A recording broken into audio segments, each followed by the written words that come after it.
So today is August 10th, 2026, and welcome to today's deep dive. Glad to be here, and we have a lot to get through today. We really do. Yeah.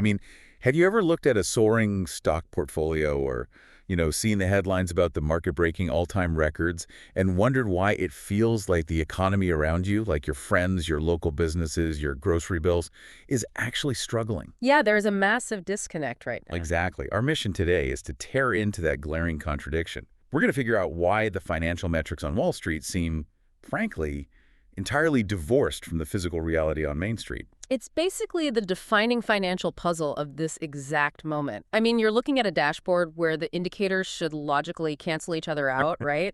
But they're all flashing green and red simultaneously. It's wild. It really requires a complete recalibration of how we think about economic cause and effect. So to help you make sense of this, we've pulled together a massive stack of recent financial dispatches. We're synthesizing reports from RSM, Charles Schwab, Jefferies, the Federal Reserve, and a bunch of various market trading desks. It's a huge data set. It is. And we're going to dissect the specific phenomenon driving this market, explore this deeply unusual internal battle happening at the Fed, uncover some hidden supply chain tariff refunds, keeping major corporations afloat, and, this is the crazy part, reveal why the world's most valuable tech company just canceled its most ambitious product. Yeah, we'll be moving from high-level macro data and geopolitics all the way down to, highly specific corporate supply chain mechanics and tech hardware engineering too. Right, because it's all connected. Understanding the invisible threads between a data center in Virginia, a shipping container in Los Angeles, and the price of a memory chip in Taiwan is really the only way to grasp what's happening right now. So let's just start with the raw data from today, because the numbers are just staggering. The stock market is on an absolute tear. An absolute tear. The S&P 500 closed at an all-time high of 7,757.64, which is up about 0.62%.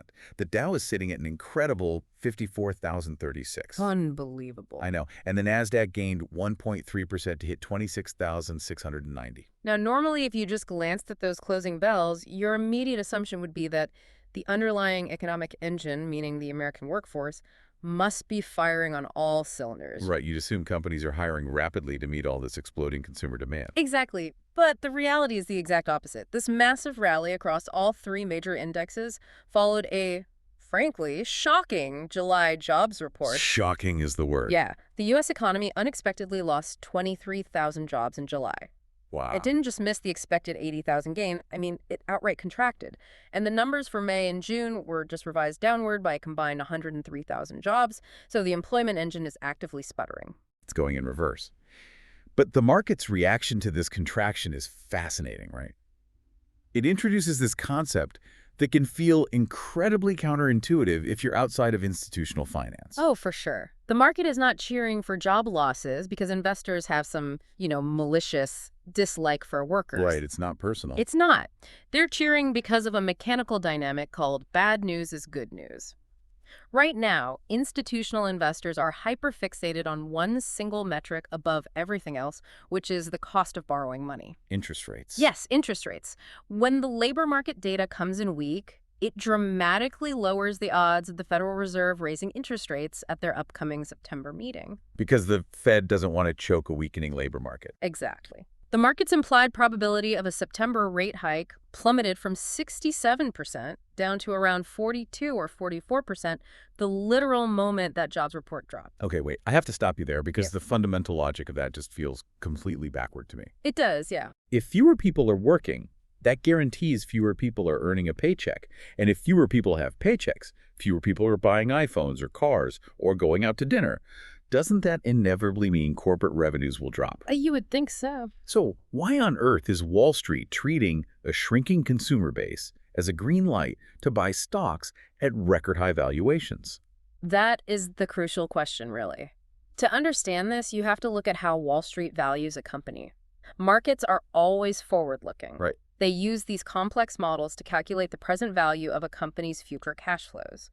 but you have to discount those future profits by the current cost of capital. Okay. And for the last few years, the dominant headwind crushing corporate valuations hasn't been a lack of consumer demand. It's been the exorbitant cost of corporate debt. So the interest rate is like, it's the gravity holding the stock price down. That is a great way to visualize it. If a weak labor market forces the Fed to back off on raising rates, or, better yet, cut them, Wall Street calculates that the relief of cheaper debt will boost those valuation models much, much more than a slight dip in consumer spending will hurt their top-line earnings. I see. Cheaper money allows companies to borrow easily, buy back their own stock, and just fund operations without suffocating under interest payments. So they're essentially betting that the medicine of low interest rates is so powerful, it doesn't matter if the patient, like the consumer economy, is a little sick. Precisely. But there is a glaring contradiction hidden inside that unemployment data itself. Oh, the participation rate. Yeah. The economy lost 23,000 jobs, plus a massive downward revision for the previous months, yet the official unemployment rate actually fell from 4.2% to 4.1%. How does a shrinking job market result in a lower unemployment rate? It comes down to the strict definition of who is actually counted in the labor force. I mean, the unemployment rate doesn't track every single adult without a job. Right. It only tracks people who do not have a job and are actively looking for one. If you stop looking, you are legally no longer considered unemployed. You simply drop out of the data entirely. You fall out of the denominator of the equation. Yes. And that is exactly what happened. The labor force participation rate dropped to 61.4%. We have not seen a participation rate that low since the absolute depths of the 2020 economic shutdown. That's terrifying. People aren't just losing jobs and standing in the unemployment line, they are leaving the workforce altogether. It's like a restaurant looking at its metrics and bragging that they have a 0% wait time for a table, but it's only because the neighborhood completely moved away. Yeah. You aren't serving people faster, the people just vanished. That's a perfect analogy. So why are they vanishing? Well, the reasons are incredibly varied, and they paint this really complex social picture. Some are older workers taking early retirement because their stock portfolios, ironically inflated by this very dynamic, allow them to. Right, the wealth effect. Yeah. Others are dual-income households, realizing that the astronomical cost of childcare entirely negates that second income, so one parent just stays home. It literally costs them money to go to work. Exactly. And some are simply discouraged workers who have just given up trying to find a wage that actually outpaces their living expenses. And a shrinking labor pool means the people who do stay in the workforce have incredible leverage. Like, if a company needs workers and the pool is shrinking, they have to pay a premium to attract them. Right.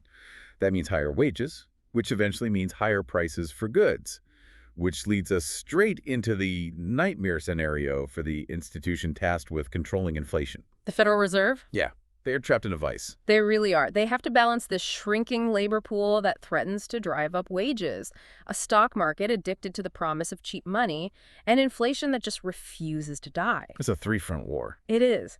And according to the dispatches we're reviewing today, the pressure of this balancing act is causing serious fractures within the Fed itself. Yeah. The recent Federal Open Market Committee meeting, the FOMC, is a perfect example of this fracture. Oh, absolutely. So this is the group that sets the baseline interest rate for the entire U.S. economy. They decided to hold the federal funds rate steady at 3.50 to 3.75%. But it was not the unified front we are used to seeing. It was a 9-3 vote. Which is highly irregular. I mean, historically, the chairman of the Fed goes to great lengths to ensure a unanimous vote. They like to look like a solid wall. Right. The institution believes that presenting absolute unity projects confidence to the global markets. So to have 3 regional Fed presidents officially dissent and vote against the chairman is a major signal of internal distress. The 3 dissenters were Beth Hammack from the Cleveland Fed, Neil Kashkari from Minneapolis, and Lori Logan from Dallas. Huh? All 3 of them looked at the data and said holding rates steady is a mistake. They wanted a 25 basis point hike immediately. Right. They want to squeeze the economy harder. Yeah. And Fed Chair Kevin Warsh's response to this rebellion was deeply revealing. In his press conference, he literally said, "I asked for a good family fight and I got one." Yeah, Chair Warsh represents a radical departure from the operational philosophy of the last several Fed chairs. How so? Well, for over a decade, the Federal Reserve has relied on a tool called forward guidance. This essentially means they telegraph their punches. They tell Wall Street exactly what they plan to do with interest rates 6, 9, or 12 months in advance. So no surprises. Exactly. The goal was to remove surprises and keep the markets totally calm. It was like the Fed was driving the economic bus, and they were announcing every turn on the PA system miles before they touched the steering wheel. Yeah. Everyone on the bus could lean into the turn and stay perfectly balanced. Warsh fundamentally rejects that approach. He believes forward guidance makes the markets lazy and fragile. He believes the Fed shouldn't be holding Wall Street's hand. He wants them to react in real time. Yeah. He wants to communicate much less about future policy and force the bond market to react organically to raw economic data as it happens. If inflation ticks up, he wants the market to figure out the consequences on its own. So he's taking the training wheels off the bond market. For a decade, these multi-trillion-dollar institutional investors have relied on the Fed for balance. Now, Warsh is pushing them down the hill and telling them to steer themselves. And the immediate result is complete chaos. Right, the bond market is wobbling violently. The reaction to Warsh's family fight press conference was immediate and severe. The bond market threw what analysts are calling an absolute tantrum. Tantrum, yeah. The 30-year Treasury yield skyrocketed to 5.25%. We haven't seen it that high since 2007. The 10-year yield topped 4.71%, which is the highest since January of 2025. So for you listening, we really need to clarify the mechanics of a bond yield because it's the invisible machinery that dictates your financial life. When you hear that bond yields are going up, it actually means the price of those bonds is going down. Investors are dumping them. Exactly. A bond is a fixed payment. If you own a U.S. Treasury bond that pays a fixed 4%, and suddenly Chair Warsh implies the Fed might actually raise rates to 5% to fight inflation, your 4% bond is suddenly a terrible investment. No one wants it. Right. So the price of your bond drops on the open market until it is so cheap that its effective return, its yield, matches that new 5% reality. And the 10-year Treasury yield isn't just, a number on a Bloomberg terminal. It is the foundational benchmark for the cost of money in the real world. Every mortgage, every auto loan, every corporate line of credit is priced at a premium above that 10-year Treasury yield. That's the baseline. So when that yield spikes to 4.71% because Warsh refuses to promise rate cuts, the cost of borrowing for every American immediately becomes more expensive. And that is why the Dow Jones dropped over 1,100 points during his press conference. Equity investors suddenly realized that if the bond market is demanding higher yields to compensate for all this uncertainty, the era of predictable, cheap corporate debt is officially over. So we have an ideological civil war inside the Federal Reserve, and bond traders in New York are aggressively driving up the cost of long-term debt in retaliation. Yeah. But how is this macroeconomic turbulence actually impacting the physical lives of consumers? Because, sitting in traffic on your way to work, a 10-year Treasury yield of 4.71% feels entirely abstract. Oh, it feels abstract until you try to buy groceries or pay your car insurance premium. To understand the physical manifestation of this data, the analysis from RSM's Deputy Chief Economist, Kevin Depew, is absolutely essential. We've been poring over his notes. Yeah, he breaks down the headline numbers to show what is actually happening in bank accounts across the country. Because if you just look at the headline macroeconomic data, everything looks fine, right? Yeah. GDP growth, which is the total output of the U.S. economy, is hovering at a very stable 2.1%. That implies a healthy, normal, expanding economy. But Depew warns that the aggregate GDP number is masking a deep societal fracture. He points out that we are currently living in a severe K-shaped economy. So visualize the letter K. You start at a single point on the left. Let's call that the pre-pandemic economy. But then the line splits. The top arm of the K-angle sharply upward, accelerating away. The bottom arm of the K-angle sharply downward, plunging toward the floor. Right. Depew is arguing that your current reality depends entirely on which arm of that letter you are currently writing. And the divergence is defined strictly by income brackets. The top arm of the K represents the top 2 income brackets in the United States. According to the data, these households are experiencing a booming economy. They're doing great. They own homes that have appreciated massively. They own the stocks that are breaking record highs. And most importantly, they locked in 3% mortgages years ago, so the current spike in interest rates doesn't affect their monthly housing costs at all. They are entirely insulated from the Fed's family fight. And because they're insulated, they are spending money aggressively. Oh, absolutely. Bank of America's internal data shows that spending in this top cohort is actually up 5% year over year. They're booking flights, dining out, buying luxury goods. Their sheer volume of spending is so massive that it is single-handedly propping up that 2.1% GDP number. They are carrying the aggregate data on their backs. But the bottom arm of the K represents the bottom three income brackets. And their reality is devastating. They are being systematically crushed by the mechanics of inflation. Yeah, it's brutal. These are largely renters, meaning they are exposed to surging housing costs. They finance their cars at current punishing interest rates, and their income is entirely reliant on wages. And this is where the concept of real wages becomes terrifying. Like, you might get a 4% raise at work and your paycheck is nominally larger. You see a bigger number deposited in your checking account. But if your rent goes up 8%, your car insurance goes up 15%, and food goes up 6%, your larger paycheck actually buys fewer goods than your old paycheck did. Your real wage has plummeted. The math is inescapable. And the RSM presentation highlighted a statistic that illustrates the endpoint of this mathematical squeeze. The national savings rate has plummeted to 2.6%. Which is below the current rate of inflation. Which means even the act of saving money is a losing battle. If your savings account is growing at 2.6%, but the cost of your baseline living expenses is growing at 3.3% or higher, your stored capital is actively losing purchasing power. You're bleeding out while standing still. Exactly. Consumers in the bottom three brackets have completely depleted the savings buffers they built up during the pandemic stimulus years, and they are now relying on credit cards, which, by the way, now have interest rates soaring past 20% just to tread water. So if the bottom half of the American consumer base is financially exhausted, how long can the top two brackets carry the entire weight of the U.S. economy? If the foundation is crumbling, are we careening toward a severe recession? That is the fear. But Depew offers a nuanced clarification regarding the R word. He suggests that if a recession does materialize from this consumer exhaustion, it will look very different from the catastrophic systemic crashes we remember. So not a 2008 situation? No, we are not facing a 2008-style banking collapse where the global financial plumbing freezes overnight.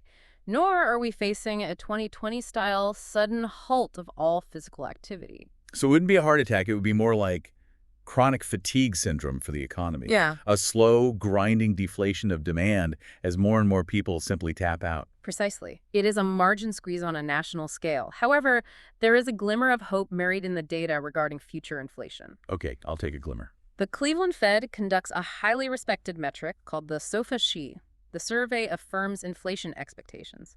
Instead of asking consumers how they feel, they survey the CEOs and pricing managers who actually set the prices of goods. And that survey shows CEO inflation expectations dropping to 3.3% for the next 12 months. Why does it matter what a CEO expects inflation to be? Because inflation is heavily driven by psychology and anticipation. If a CEO believes their raw materials are going to cost 6% more next year, they will preemptively raise the price of their finished product by 6% today to protect their profit margins. It becomes a self-fulfilling prophecy. Exactly. But if the SoFi survey shows CEOs believe inflation is cooling down to 3.3%, they will ease up on those preemptive price hikes. The pipeline pricing pressures at the wholesale level are finally starting to vent. I want to make a very clear distinction here for the listener, though. Pipeline pricing pressures easing means that the rate of increase is slowing down. Yes. It means a loaf of bread might stop jumping in price every month. But it absolutely does not mean the price of that bread is going back down to what it cost in 2019. No, definitely not. Deflation falling prices is incredibly rare. The damage to your wallet is permanent. The new higher price level is locked in. Exactly. We are just hoping to stop the bleeding, not heal the wound. So we have an exhausted consumer base barely hanging on, and pipeline inflation that is just starting to show signs of stabilizing. But the biggest wild card capable of shattering this incredibly fragile domestic balance isn't happening in Washington or New York. It is happening thousands of miles away. You really cannot accurately analyze domestic economic data without overlaying the geopolitical map. The global energy markets dictate the baseline cost of everything we do. And according to the dispatches across our desk today, the situation in the Middle East has degraded significantly. Yeah, the recent truce with Iran has collapsed. Consequently, the Strait of Hormuz is highly contested once again. Now, to be incredibly clear, we are not here to debate the geopolitical actors or the policies involved. We are solely analyzing the raw economic transmission mechanism of this event, as reported in the sources. And the economic transmission mechanism is absolute. The Strait of Hormuz is the most critical maritime choke point on the planet for global energy supplies. A massive percentage of the world's liquid energy flows through that narrow waterway. When it is contested, the risk premium on global shipping skyrockets immediately. We saw the violent market reaction in July. Brent crude oil, the global benchmark, surged 20% in a single month. It pushed prices to around $88 a barrel. To visualize the impact of this, Kevin Depew from RSM used an excellent analogy in his briefing. He compared the current global economy to someone holding a fully inflated beach ball underwater. The natural buoyancy of the ball desperately wants to launch it to the surface, just like an economy naturally wants to expand and grow through human innovation and commerce. But geopolitical tensions, specifically the threat to the energy supply chain in the Middle East, are the heavy hands physically holding that ball down beneath the surface. As long as the Strait of Hormuz is contested, the risk premium on oil acts as a massive tax on global growth. But if a diplomatic resolution is reached or the strait is secured and the free flow of oil resumes, those hands let go. That economic beach ball will explode out of the water. The outlook would shift dramatically. Lower oil prices mean the cost of bunker fuel for cargo ships drops. The cost of diesel for 18-wheelers drops. The cost of jet fuel drops. And ultimately, the price of a gallon of gas for that exhausted consumer at the bottom of the K-shaped recovery drops, giving them a desperately needed injection of disposable income. But until those hands let go, that 20% surge in oil is a massive threat. Energy-driven inflation is moving aggressively back to the top of the market's worry list because oil is entirely pervasive. It's in everything. It's not just the gas in your car. It is the core feedstock for the plastics in our medical devices and consumer electronics. It is the fertilizer for our crops. And critically, it is the baseload power source for the electrical grids struggling to keep up with massive new data centers. If the price of oil continues to climb toward $100 a barrel, it will bleed directly into the core inflation numbers. It will undo all the painful progress the Federal Reserve has made. Yep.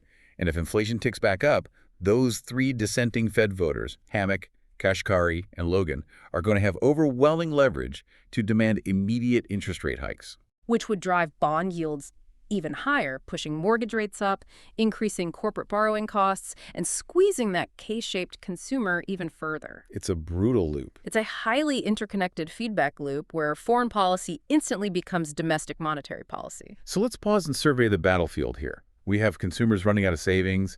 We have interest rates hitting multi-year highs. We have oil prices surging 20%. Logically, corporate America should be in absolute panic mode. You'd think so. Boardrooms should be terrified as their profit margins get crushed between high operating costs and exhausted consumers. But here is the most surprising revelation in today's deep dive. They aren't panicking at all. They are wildly profitable. The data on corporate resiliency in the face of these headwinds is nothing short of historic. Let's look at the current earnings season. 85.1% of companies in the S&P 500 have topped analyst expectations this quarter. For context, the historical average for companies beating earnings since 1994 is roughly 68%. Hitting 85.1% in this macro environment is an absolute blowout. It defies traditional modeling. And we are seeing it across massive bellwether companies. Yeah. Berkshire Hathaway's operating profit jumped 16% to nearly $12.98 billion. Yeah.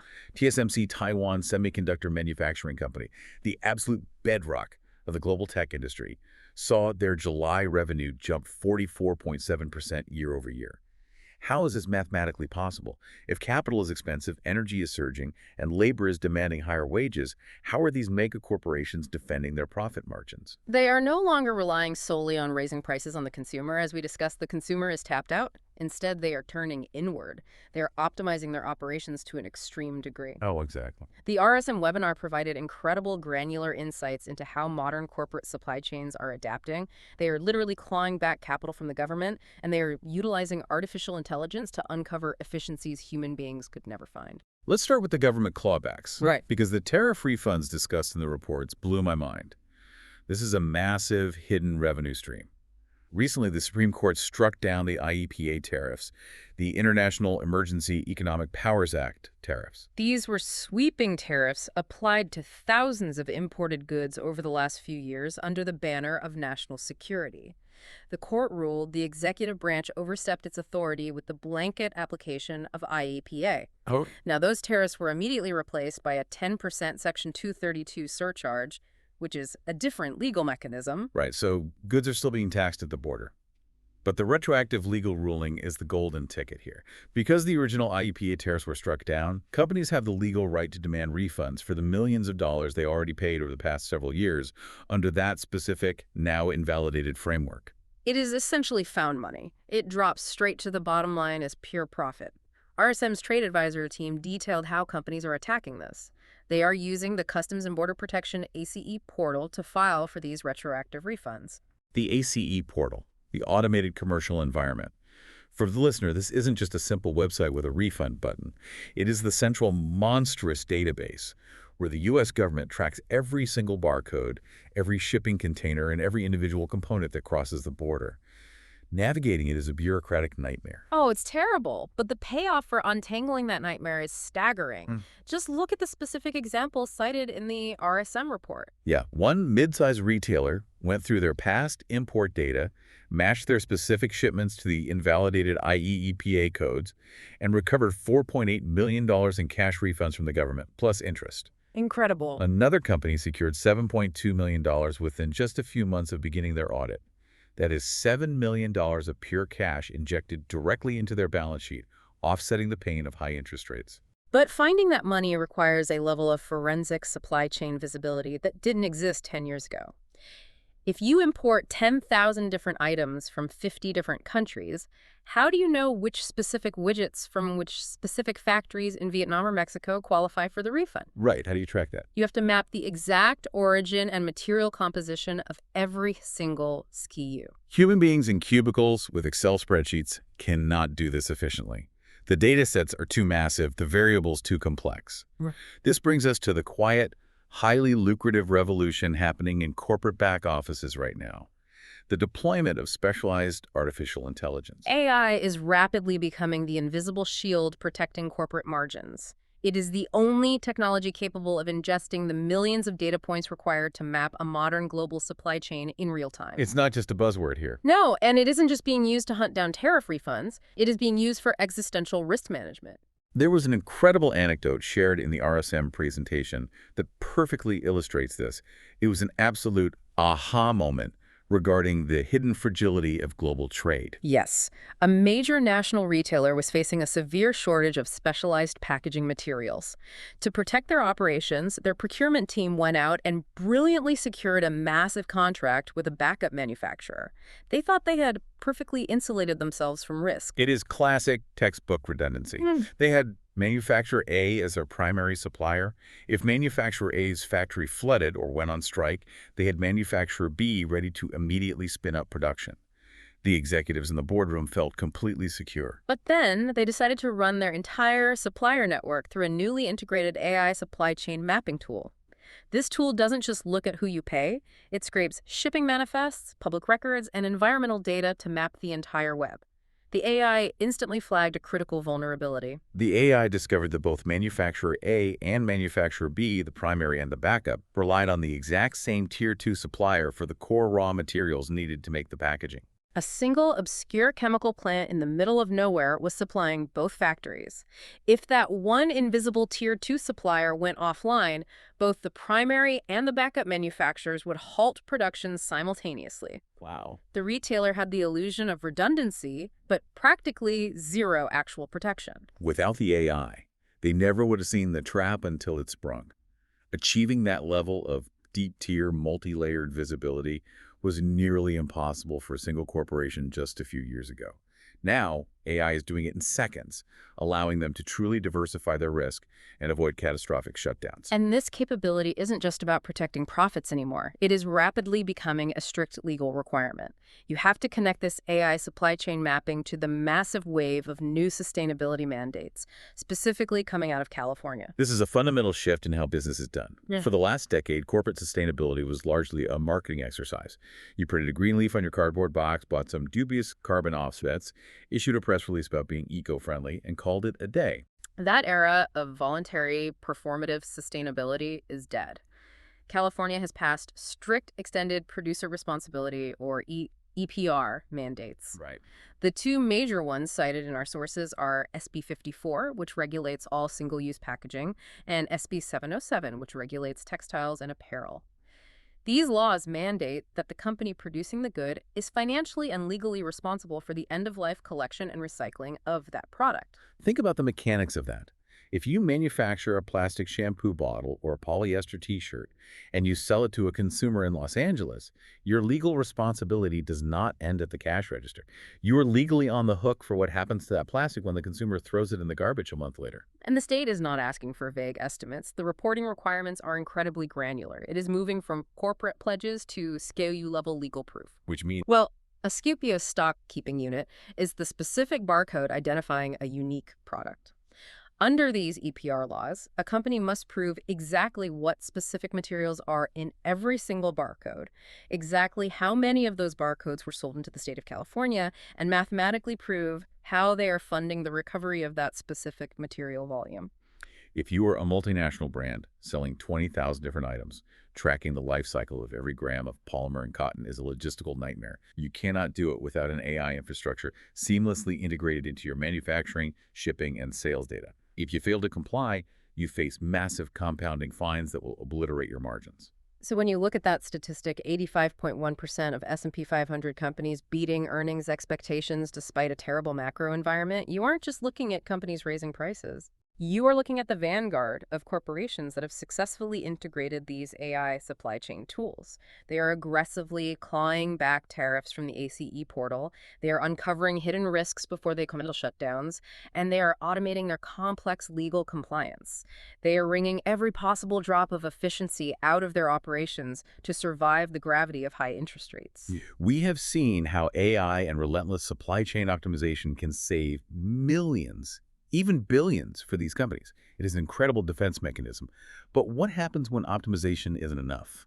What happens when a company hits a physical wall, a hard limit in global resources, that forces them to abandon their most highly anticipated revolutionary product entirely? That is when you see a true market anomaly. And that is exactly what we are witnessing right now with Apple, the most valuable technology company on the planet. There was massive, highly unusual news out of the investment bank Jefferies this week.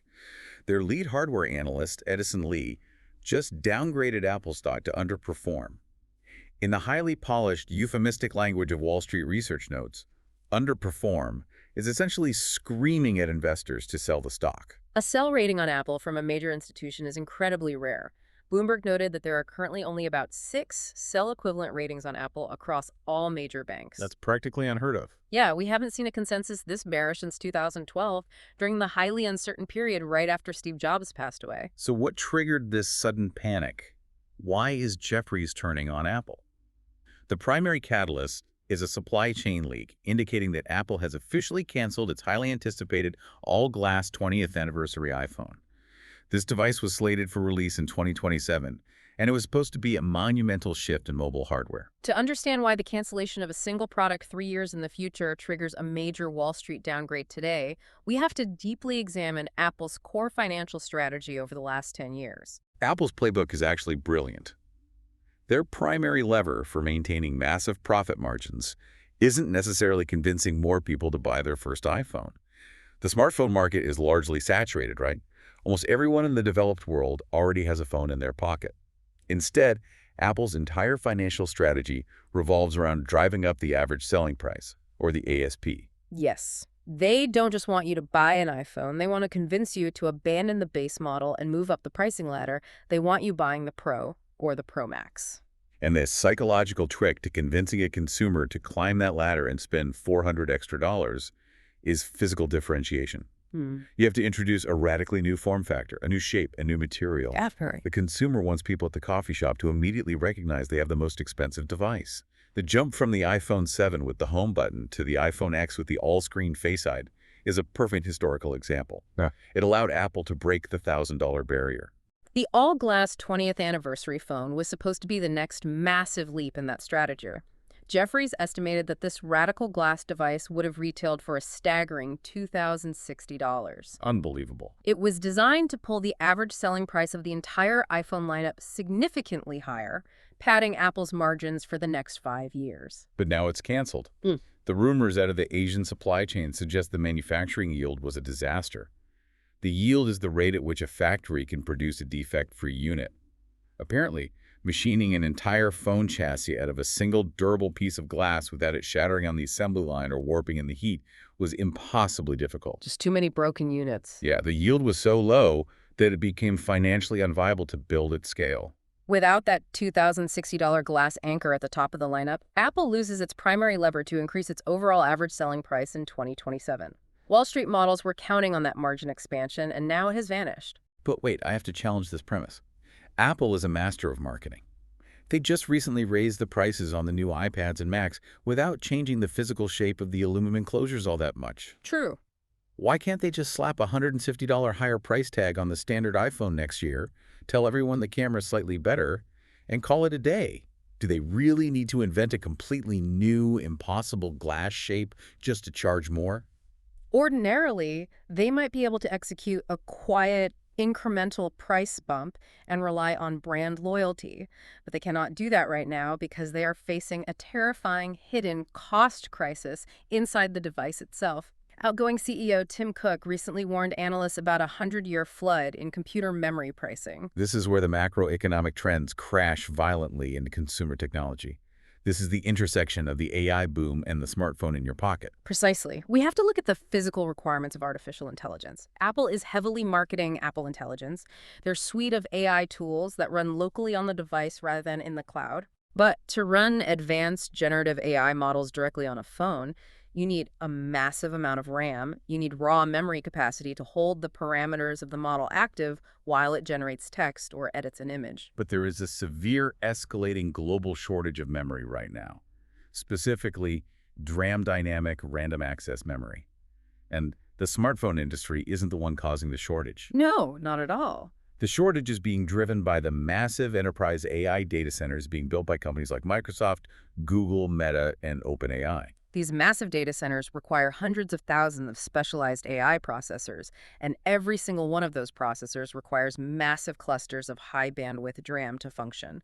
The hyperscalers are essentially vacuuming up the entire global supply of memory to train their massive language models. And the supply is incredibly rigid. The manufacturing of high-end DRAM is one of the most complex, capital-intensive processes on Earth.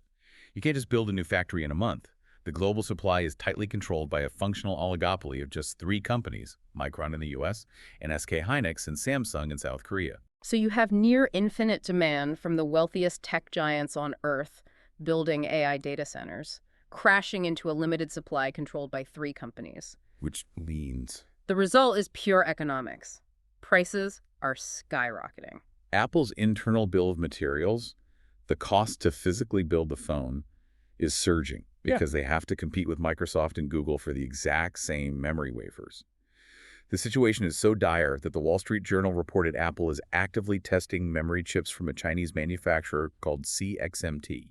They are desperately trying to qualify a new supplier just to bypass the price squeeze from the big 3. Which carries immense geopolitical risks, as we discussed earlier. If Apple begins sourcing critical silicon from mainland China at scale, they invite massive scrutiny from Washington, potentially triggering a whole new wave of tariffs or restrictions. So to answer my own question from earlier, if Apple's internal costs for memory are doubling or tripling because of the AI boom, a quiet $50 price bump on the standard iPhone isn't going to save them.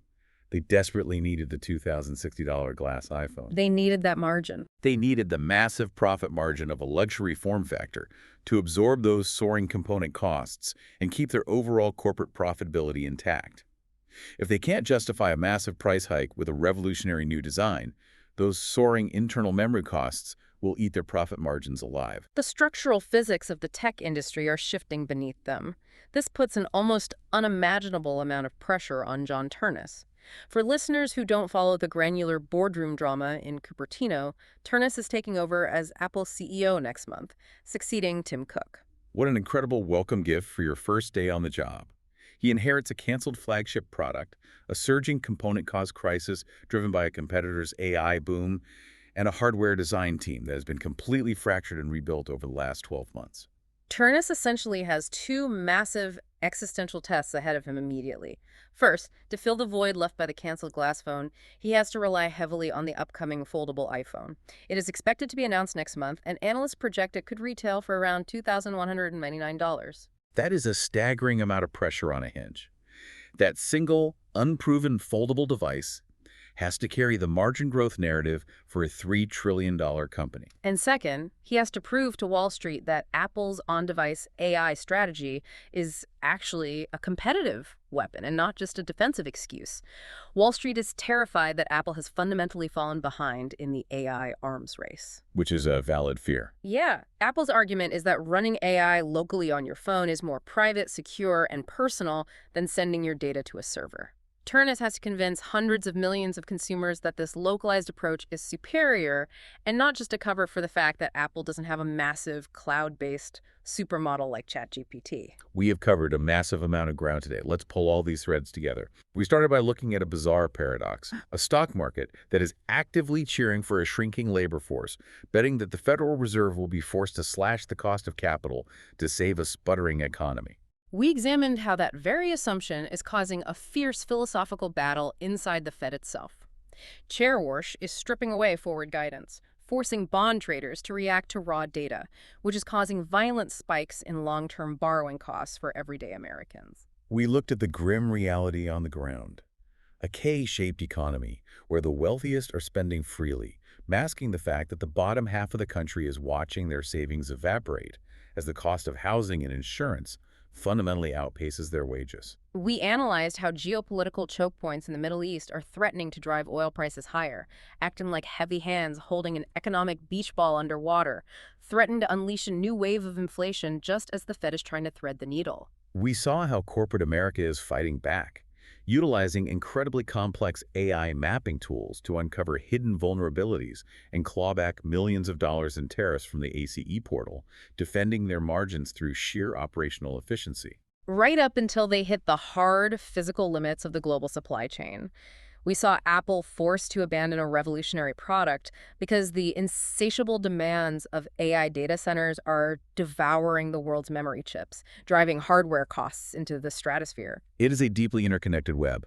A policy shift at a data center in Virginia immediately changes the spot price of a memory wafer in Taiwan, which forces a structural engineering change in Cupertino, which ultimately alters the inflation models at the Federal Reserve in Washington. Looking ahead to tomorrow, we are going to get some hard data that will test everything we've discussed. The economic calendar is stacked. We have the highly anticipated CPI, the Consumer Price Index, and the PPI, the Producer Price Index reports dropping in the morning. These numbers will serve as the ultimate undeniable test. They will tell us whether the recent drop in CEO inflation expectations is actually leading to broader price stability, or if energy costs are making inflation sticky again. If the CPI comes in hot, expect that bond market tantrum we talked about to get a whole lot louder, and expect those dissenting Fed voters to demand a rate hike. It will be a pivotal moment for determining the trajectory of the cost of capital for the rest of the year. As we wrap up today's deep dive, I want to leave you with a final lingering question to ponder. A thought that genuinely gave me chills when I was reading through the Jefferies analysis of Apple's canceled glass phone. Okay, let's hear it. We have clearly seen how enterprise AI data centers are aggressively, almost violently, consuming the world's finite supply of silicon memory chips and electrical power. They are driving costs up so high that it is literally altering the physical product roadmaps of the richest consumer hardware companies on Earth. Tim Cook's 100-year flood in the memory market. Exactly. If enterprise AI continues its absolute insatiable consumption of the global supply chain's resources and capital, are we entering a new era where everyday consumer technology begins to stagnate? Wow, that's a heavy thought. Right. For the last 40 years, we have expected our phones and laptops to get miraculously better and cheaper every single year. But could we see a near future where the gadgets in our pockets stop innovating, simply because the raw hardware required to take the next leap is too expensive to build for anyone except a massive data center? It is a profound and unsettling thought. We are entirely accustomed to the relentless democratization of technology. The mainframe supercomputer of the 1980s became the pocket calculator of the 1990s. Exactly. But what happens if that pipeline of democratization gets permanently clogged by the astronomical demands of artificial general intelligence? We might wake up and find ourselves staring at a society where the vast majority of our economic and technological engine is running exclusively to feed the data centers, while the rest of us, the K-shaped consumer, the smartphone user, are just left sputtering on empty. That's definitely something to chew on. Thanks for taking the deep dive with us today. We'll see you next time.